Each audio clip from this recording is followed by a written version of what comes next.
अस्सलाम वालेकुम जी। क्या हाल है जी सारों का।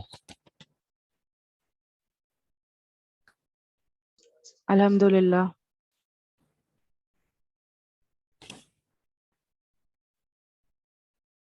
अच्छा जी, जैसे बताया था कि आज से इंशाल्लाह हम अपनी एक कम्प्रिहेंसिव से ज़रा रिवीजन जो है वो स्टार्ट करेंगे। अपने पास काइंडली सारे लोग ना कोई पेपर पेन रजिस्टर वगैरह वो रख लें, फ़ायदा होगा।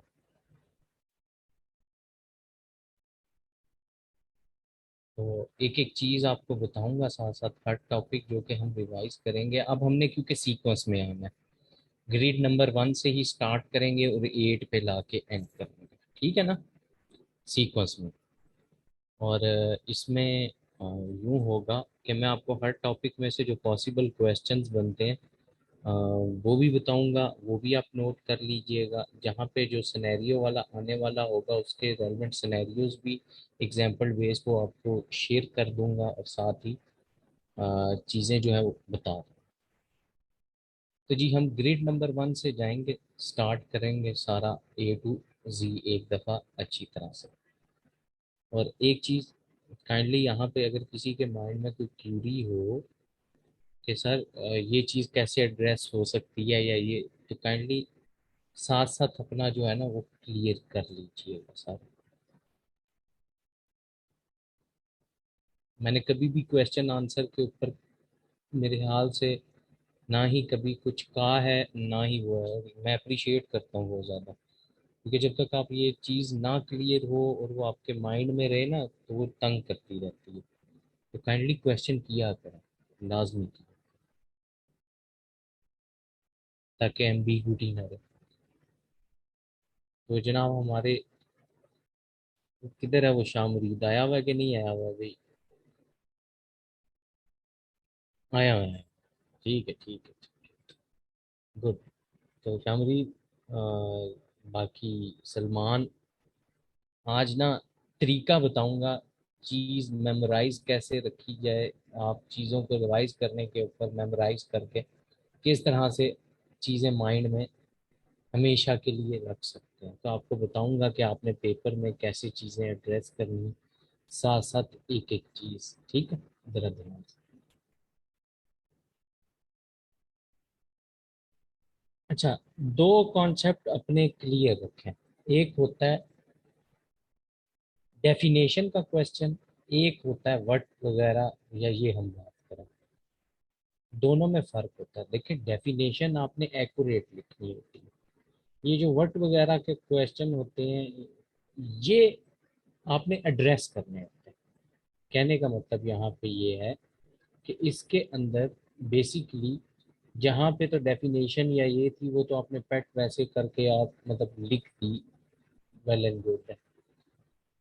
जिन क्वेश्चंस में आपने कॉन्सेप्ट को वेरीफाई करना होता है या चीज़ों को एक्सप्लेन करके लिखना होता है, वहाँ पे लाइन टू लाइन या ये चीज़ें जो होती है ना, वो यूँ अंडरस्टैंडिंग नहीं होती।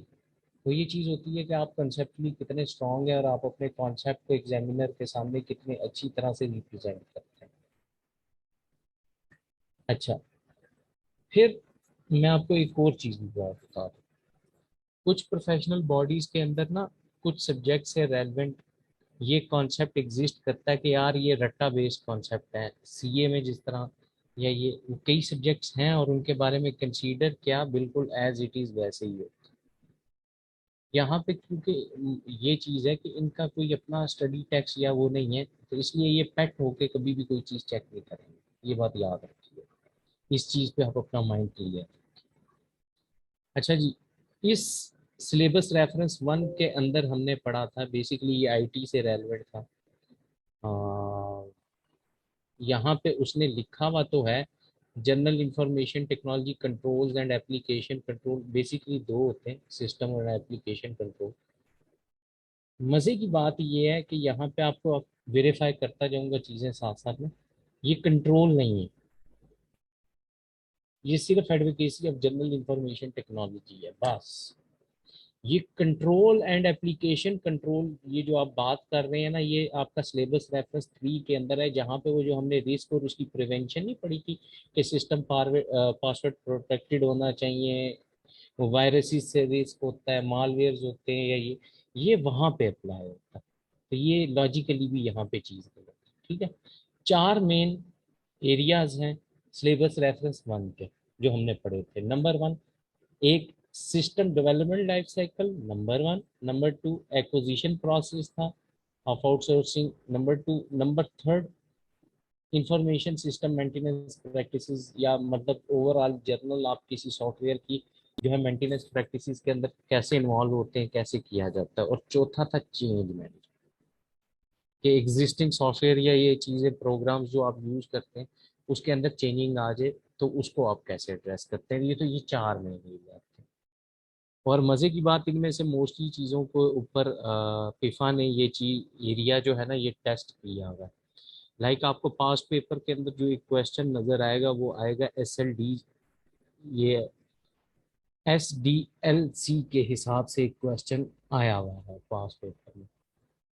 तो इसमें से क्वेश्चन क्या क्या आ सकते हैं? नंबर 1 यही, what is SDLC, system development life cycle क्या है, इससे रेलेवेंट जर्नल कॉन्सेप्ट है, सिंपल। तो आज तक तो यूं है। ठीक है, मतलब आगे आप आपको यूं भी कह सकता है, explain the concept of SDLC, एक क्वेश्चन ये हो सकता है।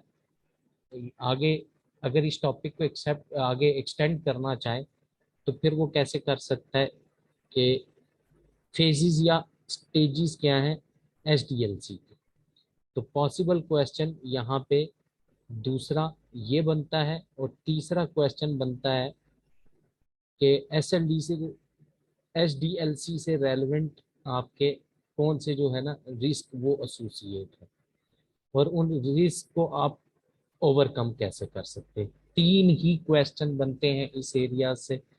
एक, नंबर 1 के आपसे पूछ ले डिफाइन SDLC, एक। नंबर 2, अब वो इस तरह से पूछ सकता है ये क्योंकि वो क्वेश्चन कर चुका होगा, रिपीट हुआ तो हो सकता है, अदरवाइज नया क्वेश्चन यहाँ से वो बना सकता है, briefly explain the concept of system development life cycle, number 1। Number 2, what are the different phases या stages of system development life cycle, और number 3, what are the various risks associated with SDLC। तो ये 3 possible question इस area से बनते हैं। अब आपने एड्रेस कैसे करना है? अगर सिंपली डिफाइन का क्वेश्चन आ गया या ये, तो उसमें तो आपने सिर्फ उसको जनरल डेफिनेशन बता के उसके जरा थोड़ा सा एक ओवरव्यू देना है, छोटा सा, बिल्कुल। ठीक है, तो SDLC बेसिकली क्या है? एक प्रोजेक्ट मैनेजमेंट मॉडल है। अगर हम इसको वहाँ पे बात करें, वैसे ये सॉफ्टवेयर की इसमें बात करें तब भी आएगा, दोनों तरह से इसका यूज़ है। उसके बाद हम बात करते हैं, एक ऐसा कॉन्सेप्चुअल मॉडल है बेसिकली जिसके अंदर पॉलिसीज और प्रोसीजर्स को इंक्लूड करके बेसिकली हम ये बात करते हैं कि किसी भी प्रोजेक्ट की लाइफ के अंदर, अब ये प्रोजेक्ट कंस्ट्रक्शन बेस्ड भी हो सकता है, ये प्रोजेक्ट सॉफ्टवेयर डेवलपमेंट बेस्ड भी हो सकता है, दोनों एंगल में अगर आप बात करें। तो यहाँ पे इसका मेन ये चीज़ है कि बेसिकली आप वो चीज़, वो पॉलिसीज, वो सिस्टम्स जो आप इस्टेब्लिश करते हैं, प्रोसीजर, उसको यूटिलाइज कैसे कर सकते हैं through out the life of particular project. तो यहाँ पे ये है। फिर जो क्वालिटी स्टैंडर्ड्स हैं, कस्टमर एक्सपेक्टेशंस हैं, कॉस्ट एवेल्युएशन है, टाइम पीरियड है, कंप्लीशन जिसको आप बोलते हैं, ये कितने अरसे के अंदर कंप्लीट हो सकता है, ये भी आपने इसमें शो करना है। फिर ओवरऑल जो आप प्लान कर रहे हैं IT इंफ्रास्ट्रक्चर की इम्प्रूवमेंट या उस इंफ्रास्ट्रक्चर को इन्हेंस करने के बारे में, वो भी आप डिस्कस करते हैं। फिर हम बात करते हैं इसके अंदर रिक्वायर कौन कौन सी एक्टिविटीज आती हैं। नंबर 1, रिक्वायरमेंट्स क्या हैं आपकी, ये तो आपका कस्टमर आपको बताएगा ना आपसे क्या चीज़ चाह रहा है।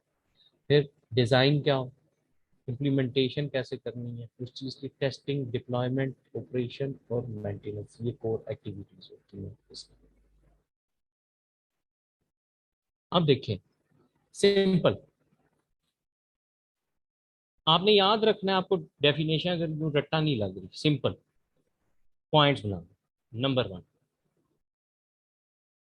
कॉन्सेप्चुअल मॉडल है, it follow different stages. Number two, number third, इसमें हम क्या पॉलिसीज एंड प्रोसीजर्स इंक्लूड करते हैं, ताकि उसको हम क्या कर सकें, कंपेयर कर सकें, देख सकें कि कौन सी चीज़ कहाँ पे यूज़ होनी है, और जो आउटकम आपने अचीव कर लिया कंपैरिजन पर्पस के लिए, फिर आगे पॉइंट बना लें यूं ही अपने माइंड में, रजिस्टर पे लिख लें कि बेसिकली एक ऐसा सिस्टम है जो कि हम यूज़ करते हैं फॉर मीटिंग कस्टमर नीड्स।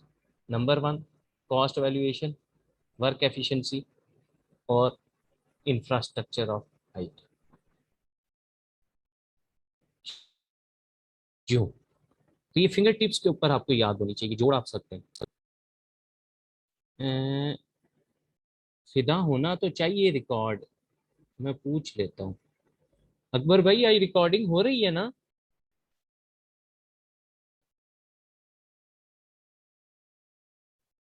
ठीक है। हाँ, रिकॉर्डिंग हो रही है फिदा।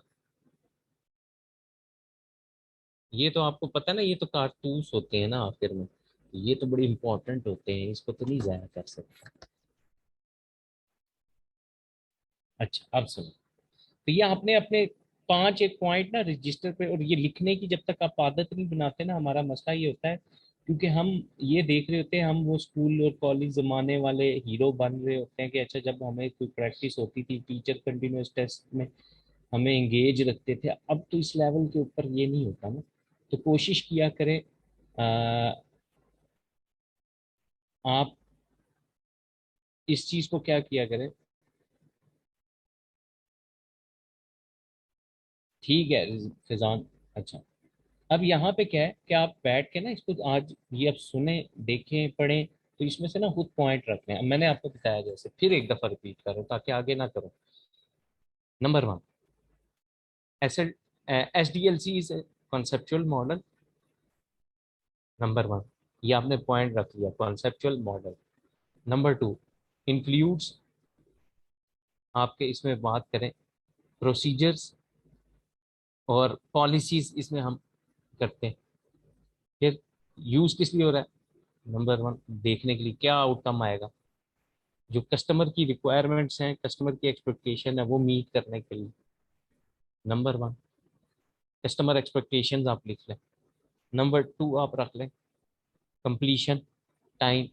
Number third, cost valuation, efficiency को मेजर करने के लिए, और इंफॉर्मेशन टेक्नोलॉजी इंफ्रास्ट्रक्चर पे। सिंपल। अब इसको आप जोड़ सकते हैं अपने अकॉर्डिंग, और ये आपके लिए एडवांटेज है, डेफिनेशन है, या ये आपको एक्स्ट्रा मार्क्स मिल रहे हैं, ये इसलिए डाला कि S D L C activities include. अब आपको पता है ये रिक्वायरमेंट डिजाइन, इसमें से चार पांच भी लिख दी, मुफ्त के मार्क्स हैं भाई, एग्जामिनर को अच्छा लगेगा।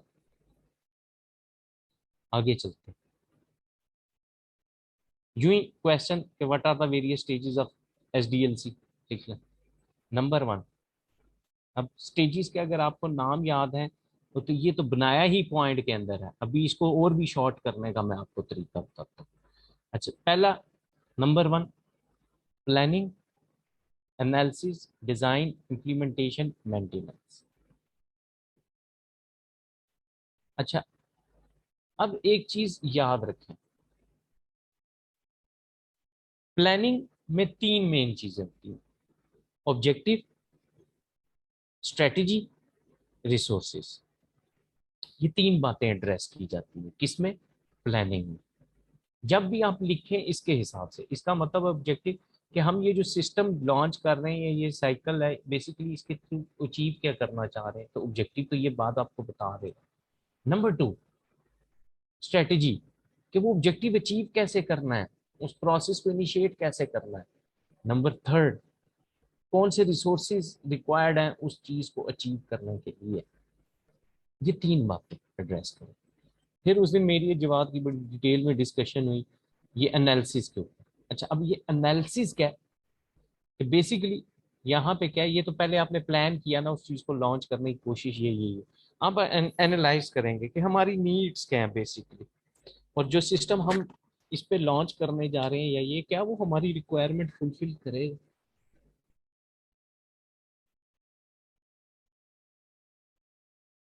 उसके बाद थर्ड में है डिजाइन। अब ये डिजाइन आपको क्या बताएगा कि आपका सिस्टम बेसिकली रन कैसे करे, कि रिक्वायरमेंट्स क्या हैं, उसके बाद आप उन चीज़ों को जब प्रॉब्लम्स होती हैं ये एनालाइज करते हैं, उसके बेसिस पे सोल्यूशन आपको वो सिस्टम जब प्रोवाइड करे, डिसीजन आप क्या लेते हैं, इम्प्लीमेंटेशन। अब यहाँ पे आके ये पहली सारी चीजें, मतलब ये तीनों पहली जो स्टेजेस होती है टेस्टिंग फेज है, आप ये कह सकते हैं।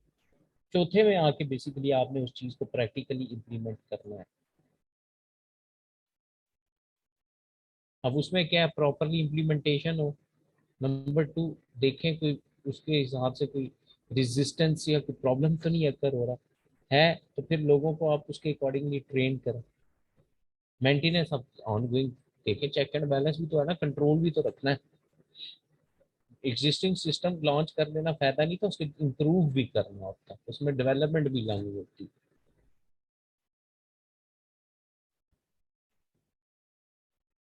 ये देखें जी, अब एक एक पॉइंट है इसमें। पहला, प्लानिंग।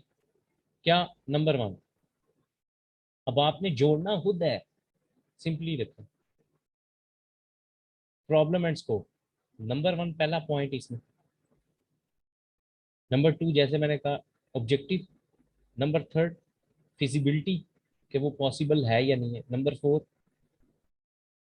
उसके फेजेस, थ्रेट्स, कंस्ट्रेंट्स, या आप होल सिस्टम को इंटीग्रेट करें वो, ये पॉइंट बना लेंगे। सात, feasibility report of the entire project at the end, कैसे जनरेट होगी, कैसे प्रोड्यूस, ये आप यहाँ पे सेट कर देते हैं क्राइटेरिया। अब इसको आपने अपनी लैंग्वेज में लिखना है, जरूरी नहीं है ये। अब आपने पहले पॉइंट में कहा बेसिकली प्रॉब्लम आइडेंटिफिकेशन, और नंबर टू जो है ना वो क्या है, स्कोप। आप अब इसको अपने यू लिख लें, in the first stage of SDLC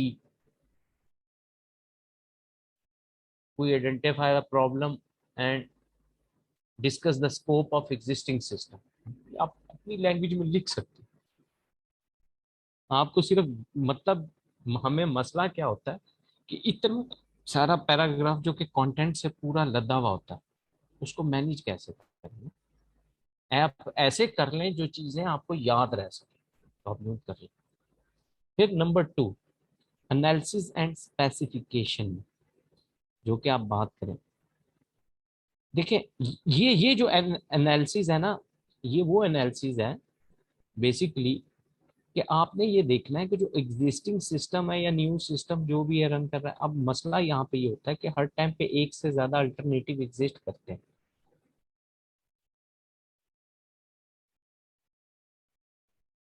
आप क्या चाह रहे होते हैं, आपका कस्टमर क्या चाह रहा होता है।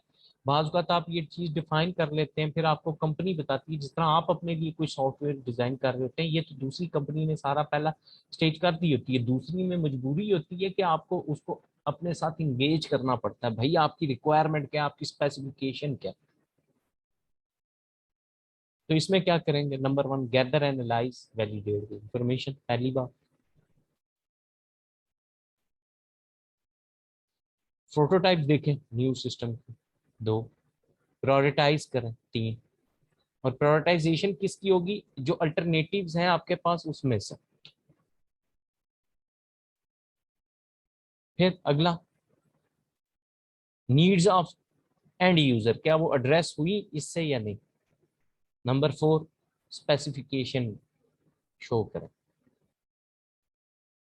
ऐसा डॉक्यूमेंट प्रोड्यूस करें वो आपको सॉफ्टवेयर के फीचर्स, मतलब उसमें सॉफ्टवेयर में क्या इन्हेंसमेंट है, या जो भी आप यूज कर रहे हैं, एग्जिस्टिंग न्यू कर रहे हैं, हार्डवेयर फंक्शनल एस्पेक्ट्स उसके सारे डिस्क्लोज कर। देन हम आते हैं किसकी तरफ, सिस्टम डिजाइन की तरफ। सिस्टम डिजाइन में आपके पास क्या चीजें हैं, number one, design of application, network database, interfaces, या ये मतलब जो भी चीज है, कैसा होगा।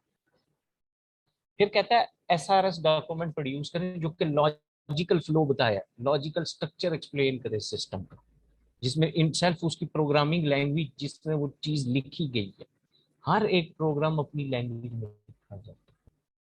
डिफरेंट कंपनीज जो लैंग्वेज यूज करते हैं, वो जिस तरह आप बात करें जावा और एकल, उसके बाद आप बात करें सी प्लस प्लस, HTML, बाकी हैं।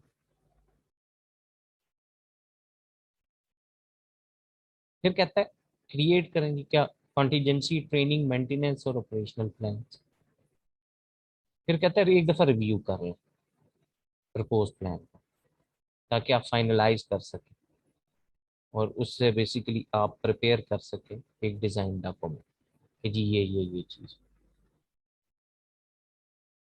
अगले में कहता है नेक्स्ट फेज क्या है आपके पास, इम्प्लीमेंटेशन। अब जब हो गया तो बस अब करें, कोडिंग करनी पड़नी है, अब वो लिखा जाएगा ना प्रोग्राम, बाकी सारा कुछ होगा। फिर आपने सारे मॉड्यूल्स को आपस में इंटीग्रेट भी करना, मिला देना। फिर देखना है कोई एरर, कोई डिफेक्ट अगर इनकर हो रहा है तो उसको रिपोर्ट करना, उसको आइडेंटिफाई करना, उसको एलिमिनेट करना, उसका सोल्यूशन देखना, सारा कुछ। फिर टेस्टिंग क्राइटेरिया क्या होगा, रिसोर्स एलोकेशन कैसे होगी, इंटीग्रेट मैकेनिज्म बाद में आप इंस्टॉल कैसे करेंगे न्यू सिस्टम को, ये हर चीज होनी चाहिए।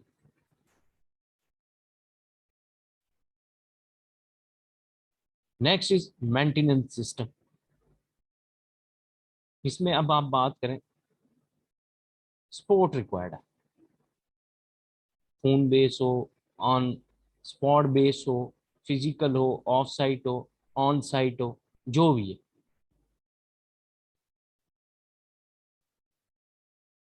फिर कहता है साथ ही साथ इम्प्लीमेंट करना चेंजेस को, क्योंकि देखें ये पक्की बात है, जब न्यू सिस्टम आप अप्लाई करते हैं ना, वहां पे आपको कुछ प्रॉब्लम्स फेस करने पड़ते हैं, आपने उन्हीं प्रॉब्लम्स को इम्प्रूव करना होता है,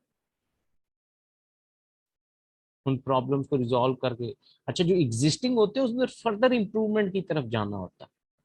बाज का ड्यूरिंग पर्टिकुलर इवेंट होता क्या है कि कोई भी आपका कस्टमर आपसे अपनी रिक्वायरमेंट चेंज करवा लेता, तब भी प्रॉब्लम होता। तो ये तो आईटी वालों को पता, जो लोग फील्ड से एसोसिएट है, प्रोग्रामिंग ये हो गए बाकी, ये तो आप उनसे पूछे ना कितनी कितनी रिक्वायरमेंट होती है, कभी कहते हैं इस फॉर्म को यूं चेंज कर दें, कभी इसको ये कर लें वो कर लें, तो ये तो साथ साथ होगा। बाज का तो वो यूज करते हैं, उस टाइम पे पता लगता है कोई एरर इनकर हो गया, जो डेवलपर था मे बी उसके सामने वो चीज ना आई हो। फिर कहता है मेंटेनेंस सपोर्ट बेसिकली प्रोवाइड कर दें, शॉर्ट टाइम लास्ट टाइम जो भी टाइम पीरियड के हिसाब से उसके अकॉर्डिंगली, बट सूटेबल हो ताकि टाइम पीरियड पे वो चीज़ आगे जाए। फिर हमने कहा था SDLC में बेसिकली जो रिस्क एसोसिएट होते हैं वो कौन कौन से हैं। नंबर वन, एक शेड्यूल्ड रिस्क है बेसिकली, वो है जो कि टाइम रेलेवेंट रिस्क होता है, प्रोजेक्ट की डिलीवरी को अफेक्ट करता है। क्यों, क्योंकि सिर्फ प्रोडक्ट डिलीवर अगर लेट हो रहा है तो सिर्फ ये डिलीवरी की वजह से टाइम पीरियड को नहीं कर रहा, ये हर चीज को अफेक्ट करेगा, ये कॉस्ट को भी अफेक्ट करेगा। वो भाई जो आपने एम्प्लॉयज रखे हुए हैं बाकी सारे हैं जिनको आपने चार्ज किया हुआ है, बाकी सारा कुछ है, वो तो एक्सटेंड हो जाएगा। और इसमें बड़ा मेन रोल होता है प्रोजेक्ट की स्केजुलिंग का। तो स्केजुलिंग में बेसिकली क्या है कि आपने हर चीज देखनी होती है, उसके स्टार्ट से लेके उसकी कंप्लीशन, और कंप्लीशन से लेके उसकी डिलीवरी। तो प्रोग्रेस यहाँ पे आप देखते हैं कई तरह के मैनेजमेंट टूल्स हैं जो कि फिर साथ साथ गैंट चार्ट जिस तरह होते हैं, या ये यूज किए जाते हैं कि अब क्या प्रोग्रेस है इन चीज़ों में। तो कई मैनेजमेंट के टूल्स अवेलेबल हैं जो कि हम यूज करते हैं इस चीज़ को मॉनिटर करने के लिए।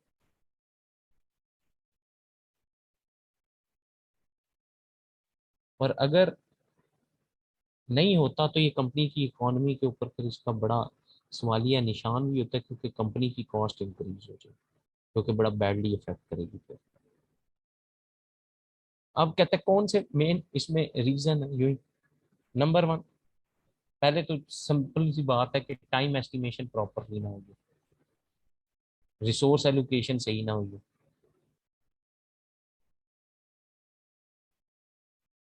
रिसोर्स ट्रैकिंग में मसला आया, प्रोजेक्शन गलत हो गई हो, या स्कोप एक्सटेंड हो गया, फंक्शन में मसला आया, फंक्शनल। इसी तरह कहता है बजट रिस्क, बजट रिस्क की जब हम बात करते हैं मॉनेटरी रिस्क की बात कर रहे हैं, ओवर एस्टिमेशन हो जाए, ओवर एस्टिमेशन के साथ साथ कॉस्ट भी ओवर हो जाए, ये। अच्छा, ओवर एस्टिमेशन तो हम करते हैं ना जानबूझ के, कई प्रॉब्लम्स हैं जिनकी वजह से ओवर एस्टिमेशन होती है। ओवर कॉस्ट तो ये चीज है कि भाई वो आपके बजट से बाहर होगी, ओवर एस्टिमेशन तो बेसिकली अकाउंटेंट ने गलत चार्ज करा दिया, या ये तो वो हो जाएगा एक प्रॉब्लम। बट कॉस्ट का ओवर होना, वहां पे ये है कि आपने बेसिकली अपने एक्सपेंसेस को कंट्रोल ही नहीं किया, आप अपने एक्सपेंसेस कंट्रोल करने में ही फेल हो गए। तो यहाँ पे हम फाइनेंशियल एस्पेक्ट की बात करते हैं सारी की सारी। और बजट तो बेसिकली एक स्टैंडर्ड भी समझा जाता है ना, और इसकी वजह से एम्प्लॉय मोटिवेशन और ये सारे कॉन्सेप्ट्स आते हैं। प्रोग्रेस को मॉनिटर किया जाता है, बेंचमार्क्स। अब कहते हैं बजट के इसके क्या रीजन है, इम्प्रॉपर बेसिकली आपने बजट एस्टिमेशन की हो, गलत की हो, अनएक्सपेक्टेड प्रोजेक्ट्स को। अब आपको नहीं पता था, कस्टमर चाह रहा है, अच्छा यहाँ पे ये भी कर दे। ये जो कंस्ट्रक्शन बेस होते हैं या ये यहाँ पे होता है, और सॉफ्टवेयर में तो ज्यादा है उससे। अच्छा भाई ये यूं नहीं, इसमें ये भी डाल दें करके, इसमें यूं नहीं, यूं यूं भी कर दें।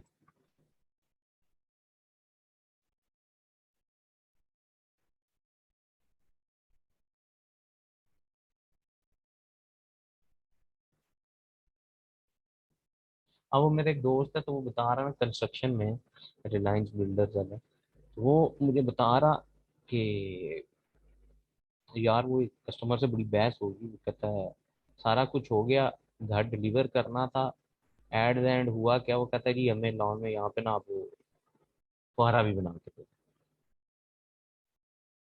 हमारी रिक्वायरमेंट है बस आपका, आपको इतने पैसे दो। वो कहता है भाई आगे देखे बजट कितना था, बाकी सारा कुछ था, तो ये तो हम आगे ही बड़ा मार्जिन पे जाके काम किया, तो ये कहे नहीं जी वो हमें वरना अच्छा नहीं है, ये है वो है।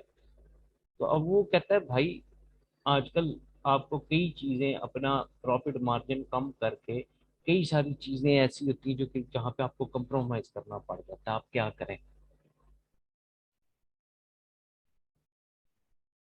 तो यही होता है कि जो आपकी चीजें स्कोप आपका एक्सपेंड करते हैं, मिसमैनेजमेंट इन बजट है ये। हाँ, कि अगर ये बंदा जो कि बजट को कंट्रोल करता है ना, अगर वो ठीक ना हो, जिसका फैमिली में वो बंदा खुल के खर्चे करता रहे, ये तो बजट आउट, तो वो प्रॉपरली मैनेज होना चाहिए। कॉस्ट ओवररन इंकर हो गए, इम्प्रॉपर ट्रैकिंग ऑफ बजट, वो अपने साथ साथ प्रॉपरली उसको देखा नहीं, कंक्लूड नहीं किया, तो प्रॉब्लम। ऑपरेशनल रिस्क में बेसिकली कौन से, प्रोसीजरल रिस्क। प्रोसीजरल मतलब वो होते हैं डे टू डे ऑपरेशंस के अंदर जो इनकर होते हैं, और ये किस वजह से होते हैं। नंबर वन, आपके पास रिसोर्सेज प्रॉपर ना हो, कंफ्लिक्ट आ जाए टास्क और एम्प्लॉयज में, मतलब अब ये कंफ्लिक्ट इस वजह से भी आता है जब आपको मल्टीपल टास्क परफॉर्म करने के लिए दे दिए जाए एक बंदे को, आपको आपकी डोमेन से हटा दिया जाए, in proper management of task हो, नो प्रॉपर प्लानिंग वगैरह कुछ भी नहीं, लैक ऑफ कम्युनिकेशन और कोऑपरेशन,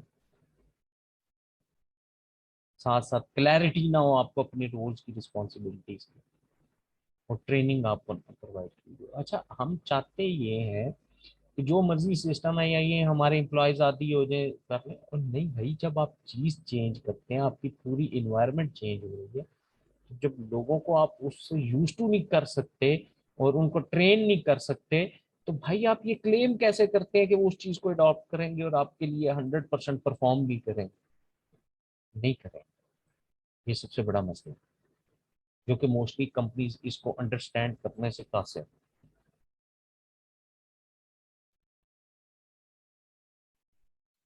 फिर हम एक और ऑर्गेनाइजेशन में, जो इस टाइम पे एचआर में सबसे बड़ा इशू चल रहा है, वो कहते हैं जी हम तो इतनी देखे एम्प्लॉयज को नंबर ऑफ ट्रेनिंग्स प्रोवाइड कर दी हैं, या ये हो गया ये हो गया, बट फिर भी इम्प्रूवमेंट नहीं आ रही।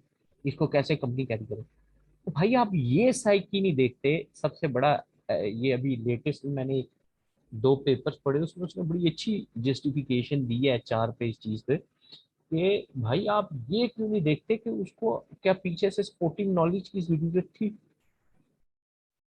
स्पोर्टिंग नॉलेज मतलब ये है कि यार देखें, अब मतलब मैं एज ए स्टूडेंट अपने आप को कंसीडर करूँ, मुझे शायद 10 दफा टीचर को मुझे समझाना पड़ता। मैं कितना स्लो लर्नर था, ऑर्गेनाइजेशन ये नहीं देख रही, वो अपनी कॉस्ट ट्रेनिंग की देख रहे हैं। बट एक कॉन्सेप्ट समझ में आने में, अंडरस्टैंडिंग, मेरे साथ वाला मेरा जो दोस्त था, शायद उसको टीचर ने एक दफा समझाया था, समझ आ गया था, शायद मुझे 10 दफा सॉल्व करने के बाद वो चीज समझ आई। तो एचआर प्रैक्टिसेस कैसे इन चीजों को एस्टेब्लिश कर सकती है? नहीं, बट क्या करें, ऑर्गेनाइजेशन ने तो प्रॉफिटेबिलिटी कॉन्टेक्स्ट के अंदर देखना है ना, कॉस्ट बेनिफिट एनालिसिस में देखना है।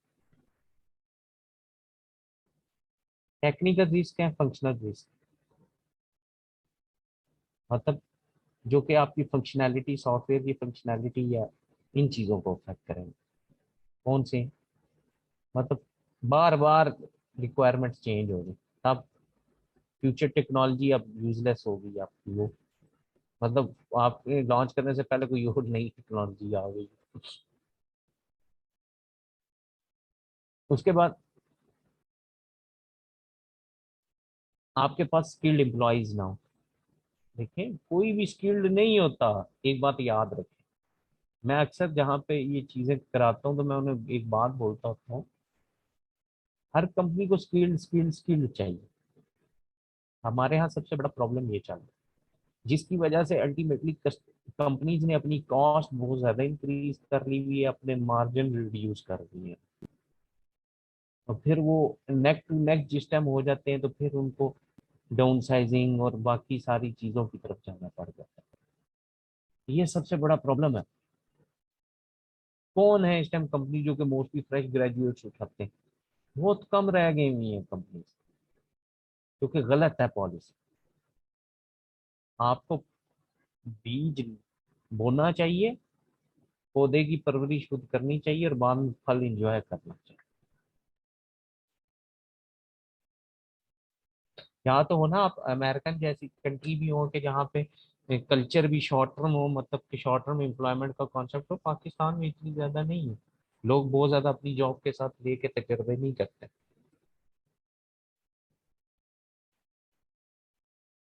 उसके बाद कहता है नेक्स्ट,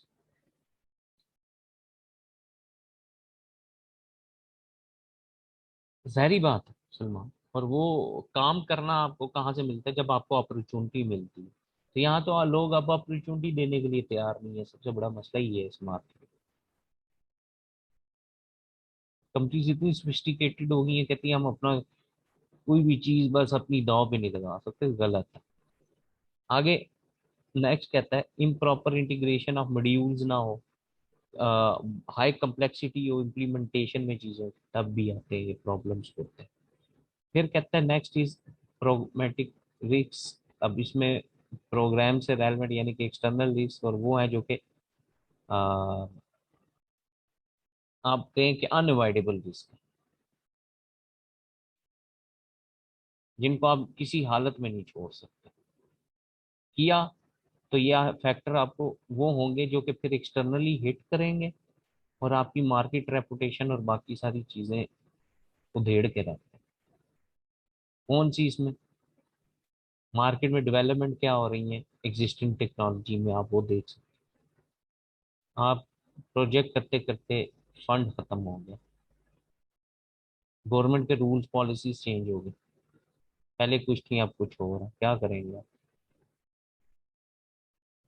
आपका कॉन्ट्रैक्ट वगैरह लूज हो गया किसी भी रीजन से, तो ये वो सारे इफेक्ट्स जो कि इनकर होने वाले। आगे फिर हमने किया था, जो नेक्स्ट टॉपिक है, review of acquisition process of outsourcing. अच्छा, ये इधर से आज तक कोई अभी तक फिलहाल क्वेश्चन नहीं आया।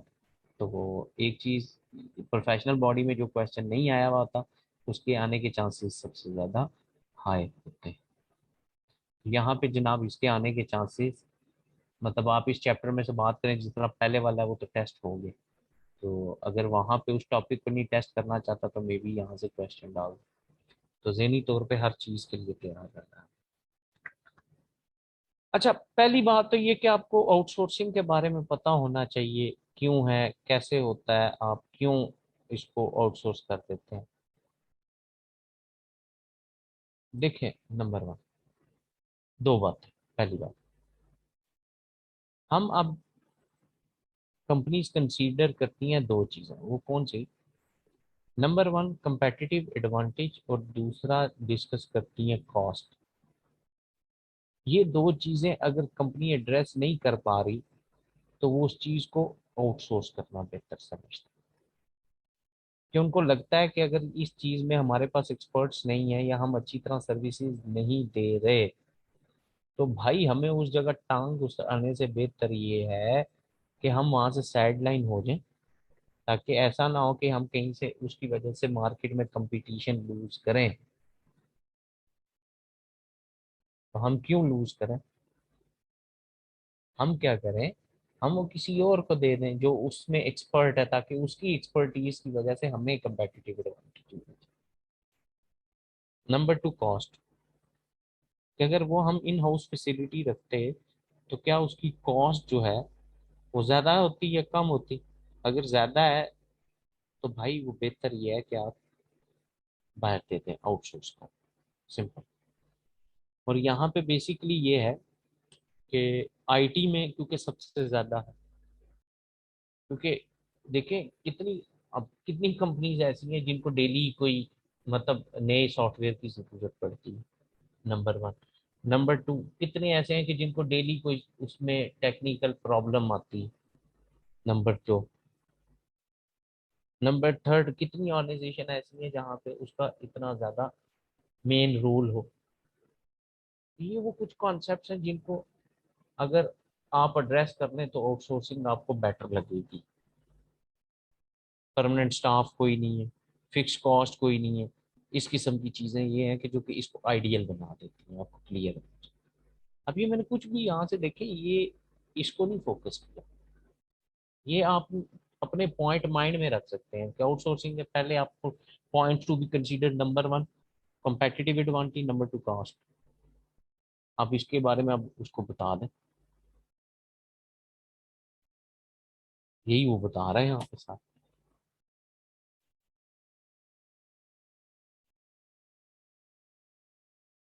फिर कहता है ये बेसिकली आईटी का सब ये बड़ा इंपॉर्टेंट है कि आपने करना है या नहीं करना। तो यहाँ पे वो कहता है बेसिकली आप क्या करें, एक एवेल्युएशन प्रोसेस है उसको कंडक्ट कर लें, क्या जी ये होना चाहिए या नहीं होना चाहिए।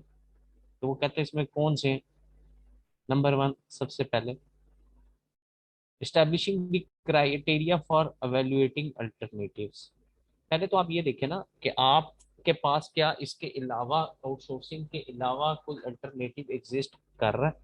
तो मतलब आपने वो क्राइटेरिया सेट करना है कि आप ये कैसे एवेल्युएट करेंगे alternative.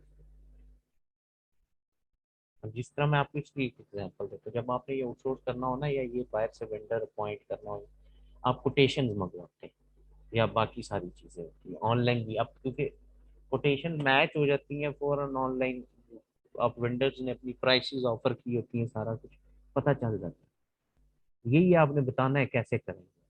Number two, identify alternative solutions, क्या इसके अलावा कोई हल है इसका या नहीं, अगर है तो वो बताएंगे। पहले तो आप देख लेना है सप्लायर कौन कौन से, वेंडर कौन कौन से हैं, किसकी तरफ जाना है या नहीं जाना। फिर कहता है selecting method of evaluating alternatives. अब कौन सा, तो इसमें मैंने आपको बताया जिस तरह क्वालिटेटिव टेक्निक्स होती हैं, क्वांटिटेटिव हैं, बाकी प्रोसीजरल मेथड, तो वो उनमें से कौन सा आप अडॉप्ट करना चाहते हैं।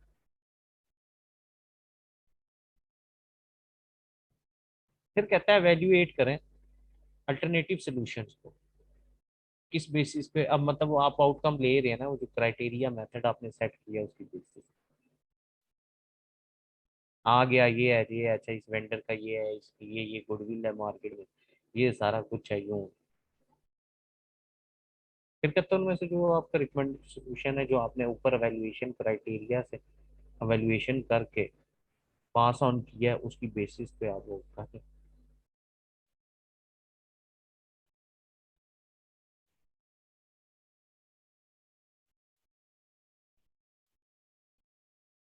फिर यूं ही उसमें कहता है कि एक्विजिशन प्रोसेस की बात करता है, कि जो आपका अलैक्म। एक्विजिशन प्रोसेस है उसमें क्या होता है, डिफरेंट स्टेजेस हैं क्या आप इसमें। सर। वाह शाम जवाद। कैसे सर, तबीयत ठीक है? अल्लाह का शुक्र, अल्लाह का शुक्र। सर ये आपने जो ऊपर 5 पॉइंट बताए हैं, सर किसी एग्जांपल से जरा एलेबोरेट करते मैं इसको कर देता हूँ। नंबर वन, सबसे पहले होता क्या है, आईटी में आप कर लेना। अच्छा, क्योंकि हम यहाँ पे इस तरह से इसको अगर बात करें कि मुझे चाहिए for example in house hardware maintenance, या मैं इसको चाहता हूँ कि मैं क्या कर दूँ, आउटसोर्स कर दूँ। ठीक है, तो यहाँ पे सबसे पहले तो मैं ये चीज़ देखूंगा कि सबसे पहले कि मैंने जितने वैल्यू, ये अल्टरनेटिव ऑप्शन मेरे पास एग्जिस्ट करते हैं, इन हाउस होना चाहिए, आउट हाउस होना चाहिए, या हम बाहर से किसी को मंगवा लिया करें, कॉस्ट एक फिक्स पे कर लिया करें, जब जरूरत पड़े कोई बंदा मिल जाए, जैसे आपको मार्केट में कोई इलेक्ट्रीशियन अवेलेबल लगेगा। तो नंबर वन, पहली तो बात ये है कि आप इस्टेब्लिश करेंगे यहाँ पे कि आपके पास किस बेस पे आप ये एवेल्युएशन करेंगे अल्टरनेटिव यहाँ पे, सबसे पहले। Number two, identify alternative solution. अब अल्टरनेटिव सोल्यूशन में यहाँ ये है कि नंबर वन, क्या मेरे पास ये ऑप्शन है कि मुझे अपनी हार्डवेयर मेंटेनेंस जो है अपनी, वो उसके लिए कोई बंदा आईटी में इन सिर्फ अपना इंटरनल रखना चाहिए, या क्या करना चाहिए, मेरे पास दूसरी ऑप्शन क्या है कि या तो मुझे ये देख लेना चाहिए, ऑन स्पॉट पे जाना चाहिए कि ठीक है उस टाइम पे हम कॉल करेंगे, जो जो अवेलेबल लोग होंगे उनसे कर लें, या एक परमानेंट आप वेंडर अपॉइंट कर लें कि भाई ये है, तो वो आपने यहाँ पे देखना है कि आपके पास आइडेंटिफाई कर लें कि अल्टरनेटिव कौन कौन से अवेलेबल। तीसरा कहता है कि selecting methods for evaluating alternative. अब मैं इस पे डिफरेंट मेजर होते हैं, मतलब क्वालिटेटिव भी है, क्वांटिटेटिव भी अप्रोचेज होती हैं। जिस तरह आप ऑडिट करते हैं बाकी सारी चीज़ें, उसके अंदर भी है क्वालिटेटिव मेजर्स होते हैं, क्वांटिटेटिव इकोनॉमी में है, इन्फ्लेशन को कंट्रोल करने के लिए मॉनेटरी पॉलिसी में, फिस्कल पॉलिसी में क्वांटिटेटिव क्वालिटेटिव एस्पेक्ट्स होते हैं। तो यहाँ पे भी बेसिकली कंपनी क्या करेगी, cost and benefit analysis he conduct करेगी, एक चीज़ तो ये होगी। फिर जो वेंडर आपने अपॉइंट करना होगा उसको देखेंगे वो कितना प्रोफेशनल है, उसके पास कौन कौन सी सर्टिफिकेशंस हैं, बाकी सारा कुछ है, ये आप देख रहे हैं कि आप उस अल्टरनेटिव को किस बेस पे वैल्यूएट करेंगे। उसके बाद नंबर फोर कहता है, जब ये चीज हो गई तो फिर यहाँ पे कहता है evaluate the alternative solution using the established criteria. तो अब यहाँ पे वो कह रहा है बेसिकली जो आपने ऊपर क्राइटेरिया एस्टेब्लिश किया था उसकी बेसिस पे आप देखें कि आपके पास क्या सोल्यूशन निकल रहा है इस चीज का, कि आया आपने इन हाउस रखना है या उसको आउट हो। अब जारी बात है, मैंने जो कॉस्ट बेनिफिट एनालिसिस कंडक्ट किया होगा, मैं क्या करूँगा, सिंपली उसकी बेसिस पे फैक्ट एंड फिगर्स पे भी बात करूंगा, क्वांटिटेटिव भी देखूंगा, क्वालिटेटिव एस्पेक्ट भी देखूंगा।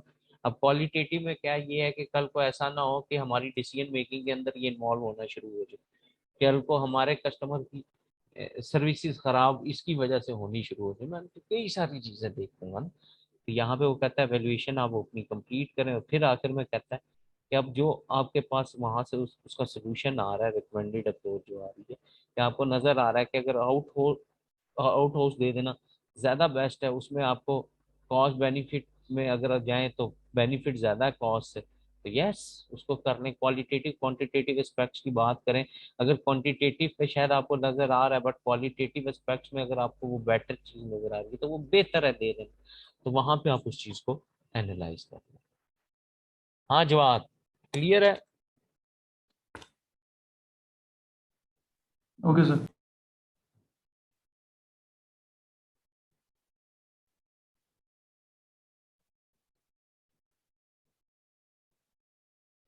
तो जनाब एक्विजिशन प्रोसेस की डिफरेंट स्टेजेस क्या होगा, सबसे पहले आप देखना चाहते हैं जरूरत क्या है भैया एक्विजिशन की।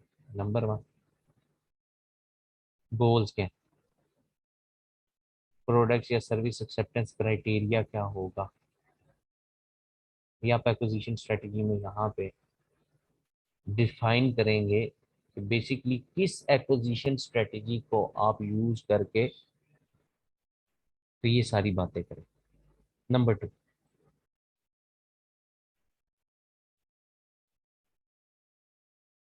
फिर कहता है एग्रीमेंट, मतलब आपकी जो एक्सपेक्टेशंस है क्या वो प्रोवाइड कर रहा है, जो आप रेस्पॉन्सिबिलिटीज उसको साइन करना चाह रहे हैं, जो लाइबिलिटीज हैं दोनों साइडों पे सप्लायर और रिक्वायरर, क्या वो फुलफिल हो रही है। तो एग्रीमेंट तो दोनों की म्यूचुअल कंसेंसस से होना है ना, सिंपल।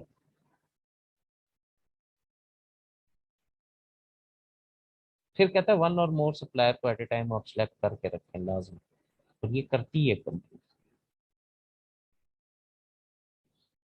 फिर कहता है अगली चीज देखें, क्या जो प्रोडक्ट या सर्विस आप एक्वायर कर रहे हैं ये वो एक्वायरर की नीड को फुलफिल कर रही है, या उसके एक्सपेक्टेशन क्राइटेरिया को मीट करती है कम से कम, या मिनिमम क्राइटेरिया, जो भी आप अपने अकॉर्डिंगली रखें, आपकी प्रैक्टिस जो है वर्क प्रैक्टिस उसके अकॉर्डिंग।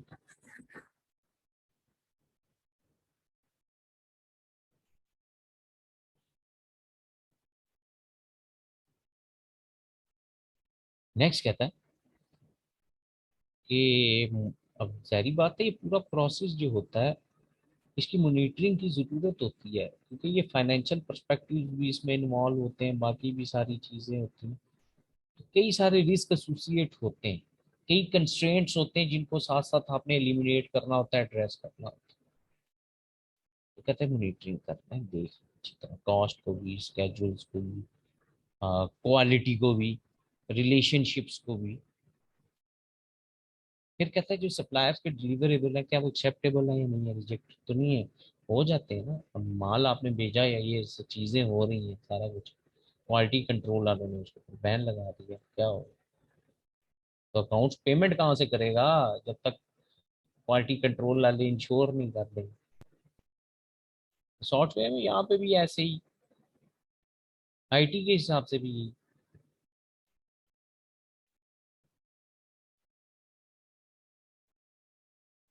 फिर कहता है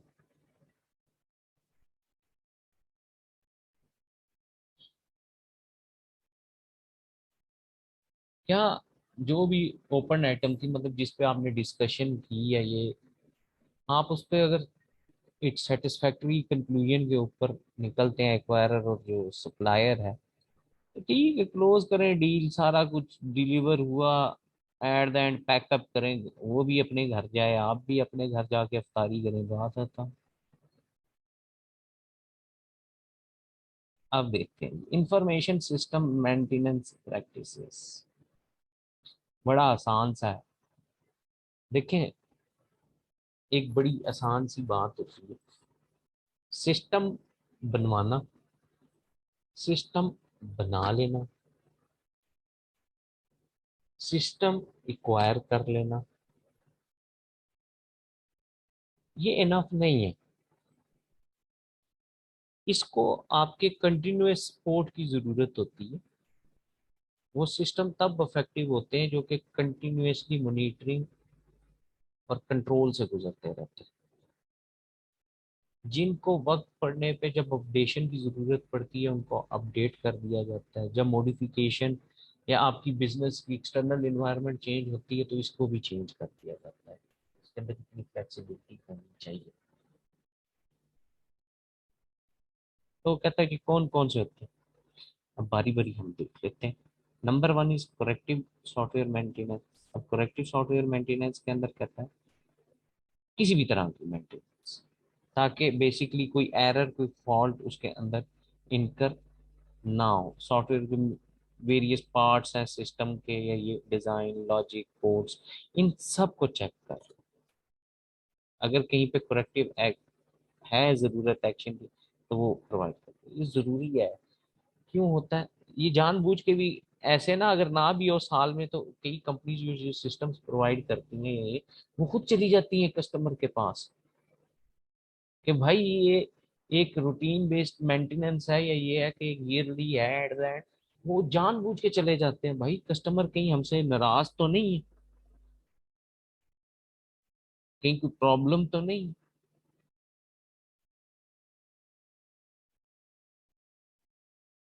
उसके बाद एडाप्टिव है software maintenance.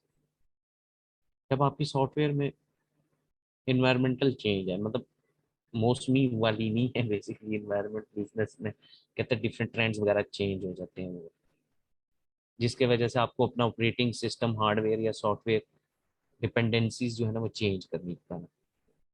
Cloud storage requirement बाकी सारा कुछ ये चेंज करना पड़ता है।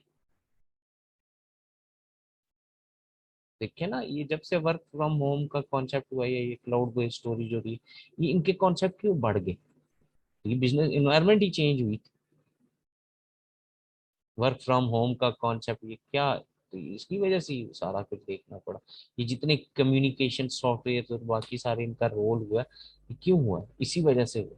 ये आज आप जूम पे बैठे हुए हैं, ये किस वजह से? टेंशन खत्म। आपको नहीं है, मुझे नहीं है। वहां पे होते फिजिकल में, तो मैं भी होता। आपको भी, आप भी घड़ी देख रहे होते, ओ यार रोजे का टाइम, सर भागे, आप भी घर पहुंचे, हम भी घर पहुंचे। क्या हो रहा है? क्यों?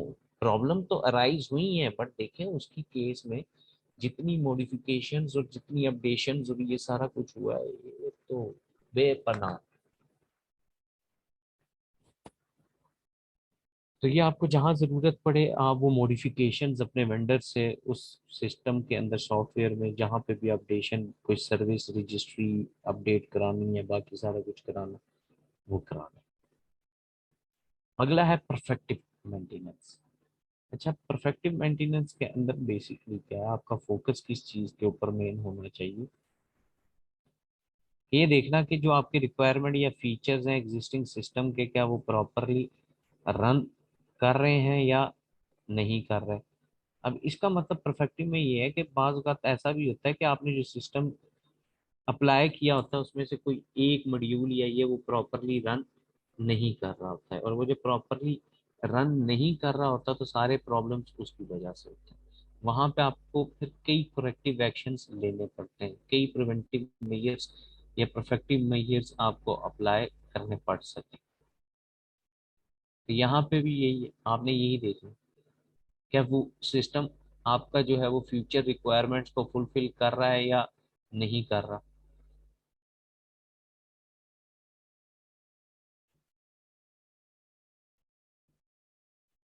उसके साथ साथ कोई एडिशनल लेटर ऑन फ्यूचर के अंदर, उसके अंदर जो रिक्वायरमेंट्स हैं वो अब आपको नहीं सपोर्ट कर रही, तो उस केस में आप क्या करें, वो सपोर्ट उसको हासिल करें, उसके अंदर वो चीज़ें सारी ऐड करें, ताकि वो सिस्टम फर्दर मोर फंक्शनल रहे, कस्टमर यूजर एक्सपीरियंस जो है वो इन्हेंस हो, आपके जो गोल्स हैं जिसके लिए आपने उस सिस्टम को इम्प्लीमेंट किया था वो फुलफिल हो।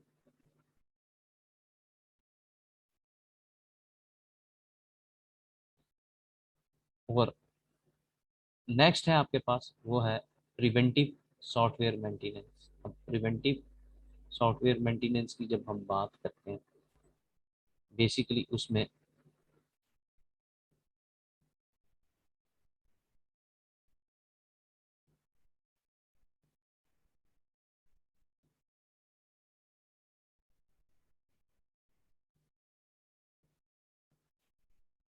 अच्छा, अब क्या है, प्रिवेंटिव में हम बात करें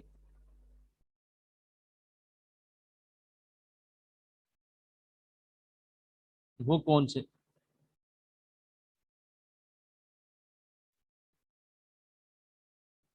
देखिए, बाज़ बात आपको कई चेंजेस और कई एडाप्शन जो है ना सॉफ्टवेयर में अपने, वो बहुत लंबे टाइम पीरियड तक कंसिस्टेंटली करनी पड़ती। क्यों? क्योंकि अगर नहीं की, या आपको क्यों जरूरत होती है, बाज़ बात हम लोग अपडेट मांगता है वो हम करते नहीं है, क्यों? क्योंकि असल में वो अपडेशन इतनी नेसेसरी होती है कि उसमें बहुत ज़्यादा लॉन्ग टाइम पीरियड तक आपको सपोर्ट करना होता है, या आपने उसको बहुत लॉन्ग टाइम पीरियड के लिए उस चीज़ के ऊपर काम करना होता है।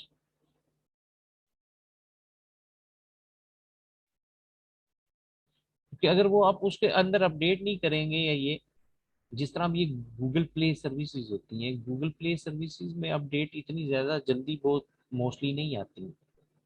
वो एंड्रॉयड वर्जन चेंज होने की वजह से जब उसके अंदर अपडेशन सपोर्ट रिक्वायर्ड होती है तब आती है।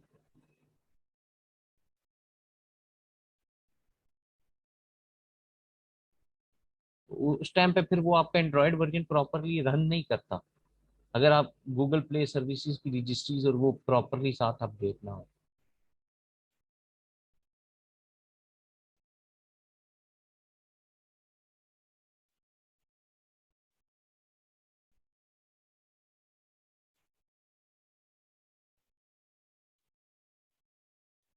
लेकिन बाज का इसकी वजह से जो ऑपरेटिंग सिस्टम्स होते हैं, ऑपरेटिंग सॉफ्टवेयर होते हैं, उसको भी प्रॉब्लम हो जाती है। तो ये कहता है वो साथ साथ आपको करने की जरूरत होती है।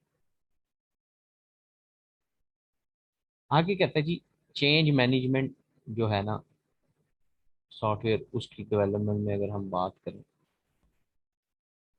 वो क्या है? अब देखिए, SDLC आपने ऊपर देखा है, बट सॉफ्टवेयर डेवलपमेंट में सिर्फ ये बात नहीं है कि हम बात करें कि SDLC की बेसिकली किसी भी फेज के ऊपर आपको प्रॉब्लम आ रहा है या कुछ भी ऐसा वैसा है, या ये नहीं। देखें, चेंज मैनेजमेंट का जो प्रोसेस होता है या ये होता है, पहली बात तो आप चेंज को समझे ना कि एग्जिस्टिंग से न्यू पे जाना, इम्प्रूव्ड करना, आपने चेंज को मैनेज करना, कंट्रोल करना है, प्रॉपरली डॉक्यूमेंट करना। हर जो भी सॉफ्टवेयर है वो अपना इनिशियली फॉलो करता है SDLC की फेजेस सारे। हम ये नहीं कह सकते कि चेंज मैनेजमेंट बेसिकली हम अप्लाई करके तो SDLC की जो फेजेस हैं उनको ओवरकम कर देंगे, या ये उसका हल है। नो, पहले उन्हीं फेजेस से गुजर के सॉफ्टवेयर बनेगा, सारा कुछ होगा। चेंज का कॉन्सेप्ट बाद में आएगा कि बेसिकली आपकी रिक्वायरमेंट्स, आपके फीचर चेंज हो रहे हैं जिनको आप अडॉप्ट कर रहे हैं लेटर ऑन।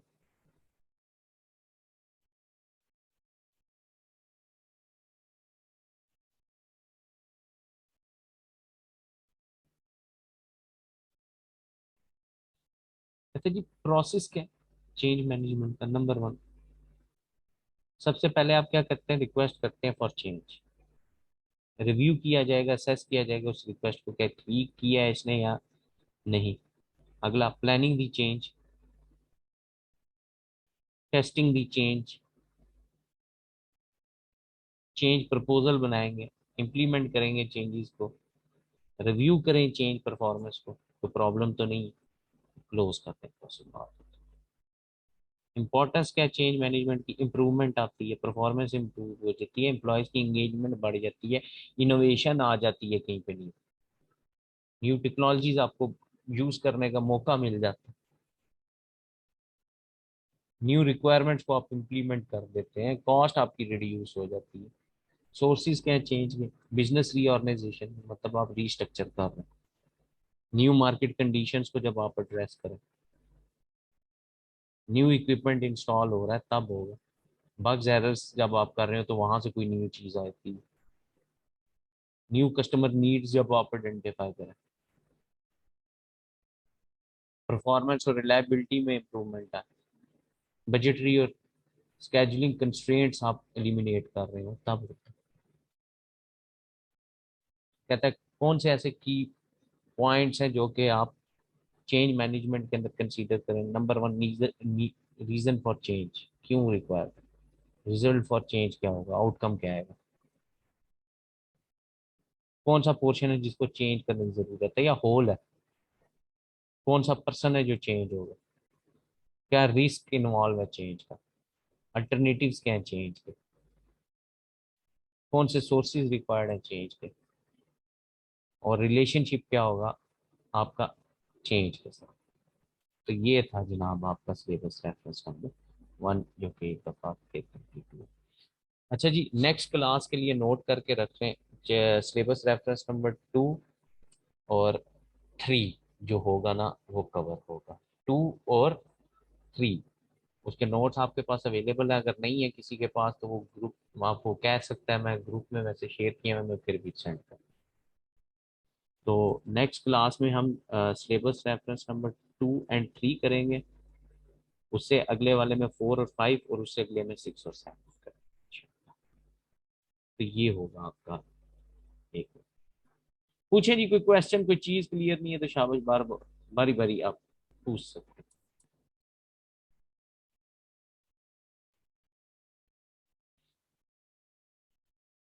हाँ सलमान, कोई ये फाका हुआ है? सलमान शाह मुरीद,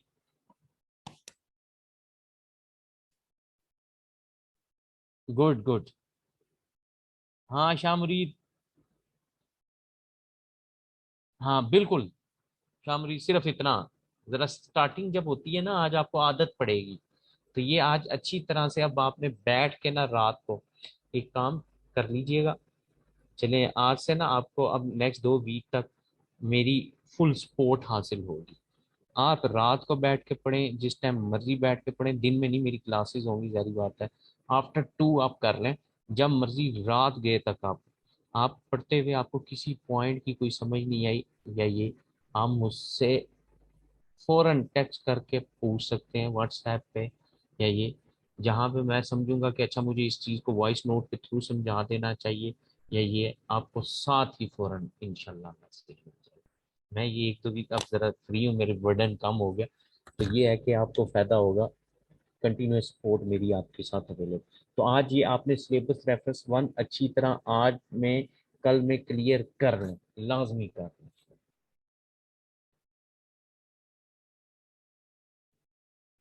सबको हदायत है, लाजमी करें। कहीं पे आपको कोई प्रॉब्लम आता है, आप जिस टाइम मर्जी, रात 2 बज रहे हो, 1 बज रहा हो, जिस टाइम पे भी आप बैठ के पढ़ें, आपको टाइम मिलता है, आप मुझे कर लीजिए, आपको मिल जाएगा। तो आज से अपनी अच्छी सी तैयारी अब आप लोग स्टार्ट करें।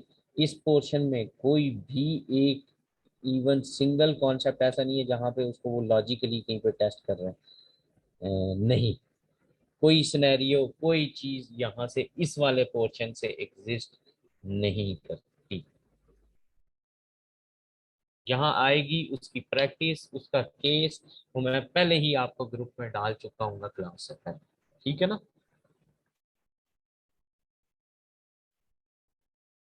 जी पूछें कोई क्वेश्चन।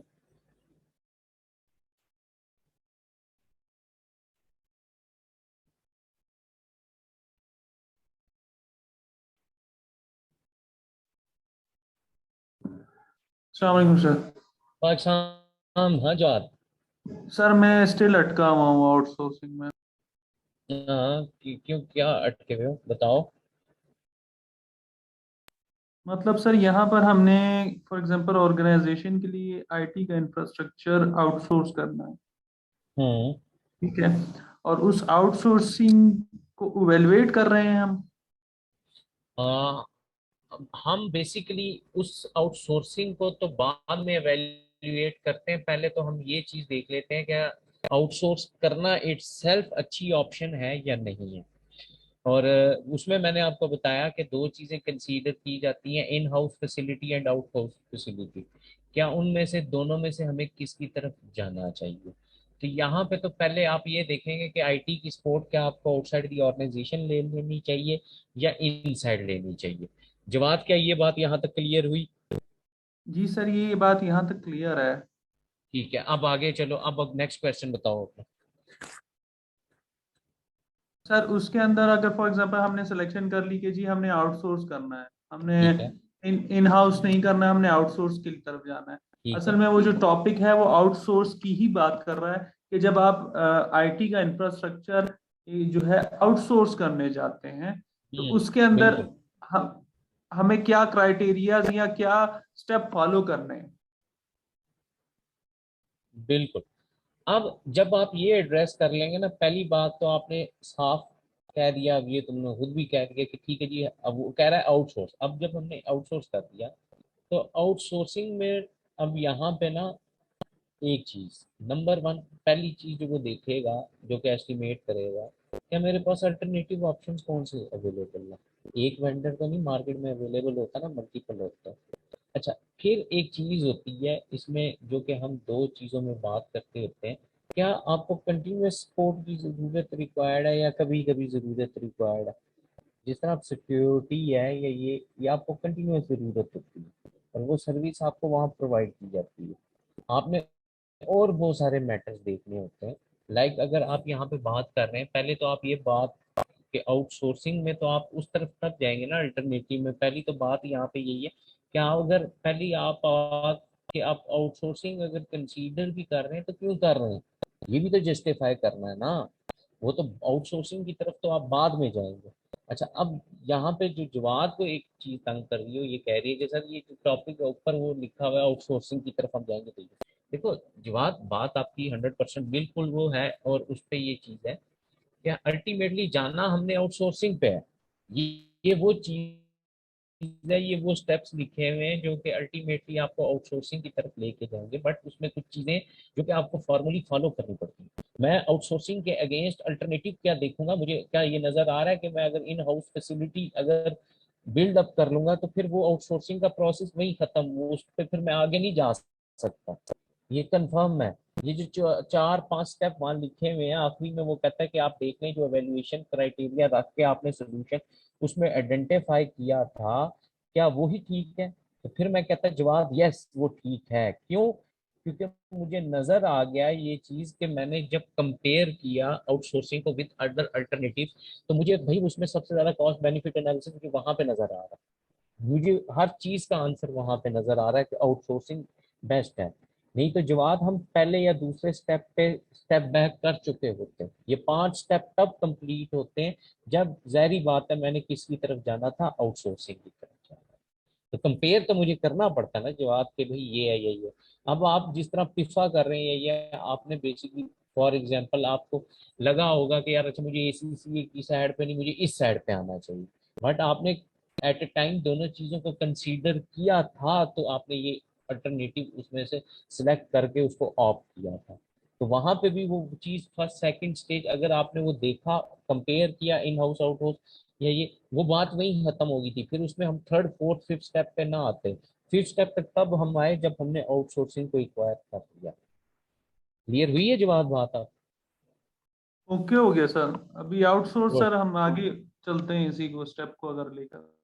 हाँ यही है, तब हम पूरा स्टेप, पूरा फेज, पूरा साइकिल कंप्लीट तब होता है। यस।